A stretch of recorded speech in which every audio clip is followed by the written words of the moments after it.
segar dalam ucapannya bahwa para salaf kita dahulu itu sangat mengingatkan kepada orang-orang tentang hanya duduk-duduk saja, tidak ada yang bermanfaat dilakukan oleh seseorang. Ini sangat diingatkan oleh para salaf kita.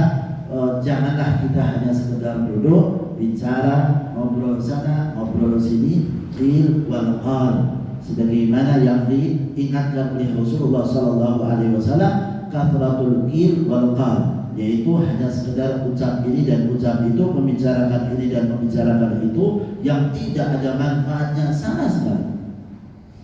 Satu majelis yang kemudian kita duduk tidak menyebut nama Allah, tidak menyebut nama Rasulullah SAW, maka Rasul menyatakan nanti akan menjadi kerugian bagi orang tersebut kelak di yaumil qiyamah. Jadi kan duduk kita, kalau kita memang mau bicara, bicara yang manfaat, dan sesuatu yang manfaat adalah zikir kepada Allah, zikir kepada Rasul SAW. Itu saja yang bermanfaat. Nasihatin orang dan lain sebagainya. Jangan kita duduk bersama seorang teman, kata beliau, yang tidak mau menyelamatkan kita, yang tidak mau mengingatkan kita tentang masalah akhirat. Kalau teman yang semacam ini bukan namanya teman.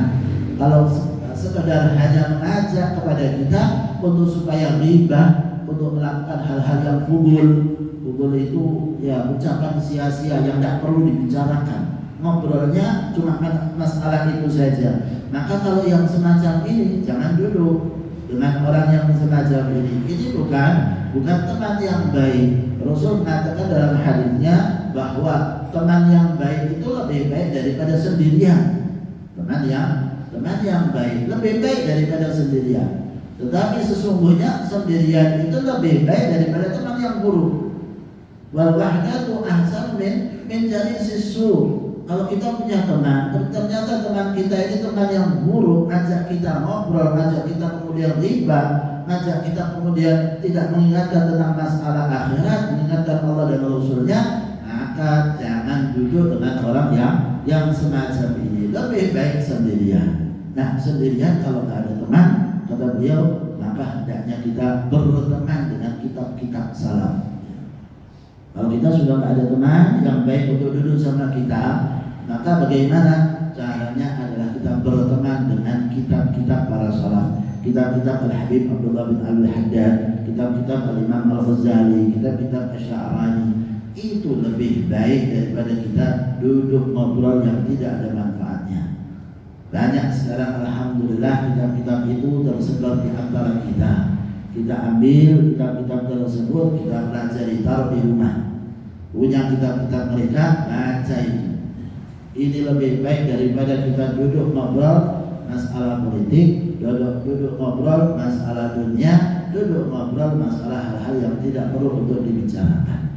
Hati-hati dengan yang semacam ini. Banyak diingatkan oleh para salaf kita dengan masalah duduk yang tidak ada manfaatnya. Beliau disebutkan dalam satu ucapan Imam Hasan Al-Basri, mengatakan apa?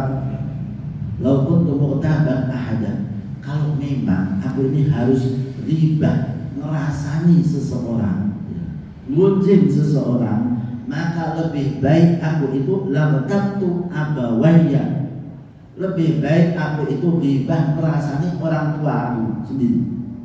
Ayah dan ibuku sendiri aku tak merasani mereka saja. Kalau memang harus ngerasani seseorang, gunjing seseorang, kenapa? Li'annahu yu'ta min hasanati, karena orang tua nanti akhirnya dikasih kebaikan-kebajikannya aku. Lebih baik merasanya sama orang tua daripada nanti kemudian merasani orang lain, gunjing orang lain, kebajikannya kita akan diberikan kepada orang lain. Lebih baik saya tak merasani orang tua saya sendiri. Kenapa? Nanti kebajikan yang saya kerjakan diberikan kepada orang tua saya. Wa ta'ammar tabi'atuhu, dan orang yang riba itu nanti akan diberikan dosanya orang yang diriba, yang digunjing. Lebih baik saya merasani gunjing orang tua saya. Kenapa? Nanti kesalahan dosa orang tua saya yang nanggung. Lebih baik begitu saja. Kalau memang harus merasani, kalau memang harus gunjing. Kata beliau, lebih baik saya gunjingnya, merasaninya orang tua saya. Kenapa? Itu saya bakti lah sama orang tua. Kenapa? Karena nanti kebajikan saya diberikan kepada orang tua saya, tanggungan dosa orang tua saya, nanti kemudian saya yang tanggung. Lebih baik seperti itu kata beliau. Wa abawaya ahaqqu bidzalika min ghairihim.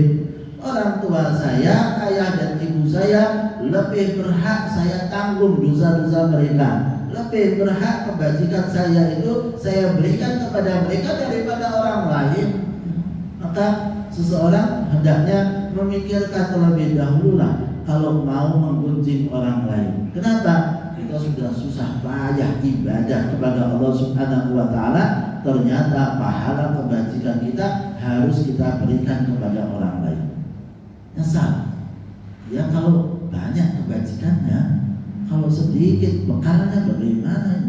Padahal kita kumpul sama banyak orang, ratusan orang kita kumpul kepada mereka, dan setiap waktu dan setiap saat membicarakan tentang mereka, dan akhirnya kebajikan kita habis untuk kita berikan kepada mereka. Kalau sudah habis, nanti dosa mereka kita tanggung. Allah. Dosa yang mereka buat, yang nanggung kita sendiri. Mereka sudah bebas.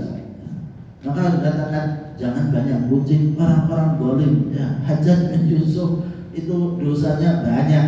Tapi kalau kita merasa gunjing Hajjaj bin Yusuf saja, itu mungkin dosanya sudah habis. Kenapa? Karena sudah banyak yang membicarakan beliau sehingga dosa-dosanya diberikan kepada orang lain. Maka sibuklah kita dengan keadaan diri kita sendiri, sibuklah kita dengan dosa yang kita punya, karena sesungguhnya dengan kita sibuk dengan dosa itu sudah kesibukan yang besar. Kalau kita mau perhatian terhadap kesalahan kita, banyak kesalahan kita ini yang perlu diperbaiki. Ucapan kita, gerakan kita, perbuatan kita masih banyak yang perlu direvisi, masih banyak yang perlu dievaluasi. Kalau kita tidak mengevaluasi, tidak merevisi kita, siapa lagi yang kemudian mau memperbaiki diri? Maka sibuk dengan aibnya sendiri adalah satu keberuntungan bagi seseorang daripada sibuk dengan aibnya orang lain. Semoga Allah Subhanahu wa taala jadikan kita sebagai orang-orang yang sibuk dengan aibnya sendiri dan tidak sibuk dengan aib dan kesalahan orang lain. Amin amin ya rabbal alamin. Sallallahu alaihi wasallam.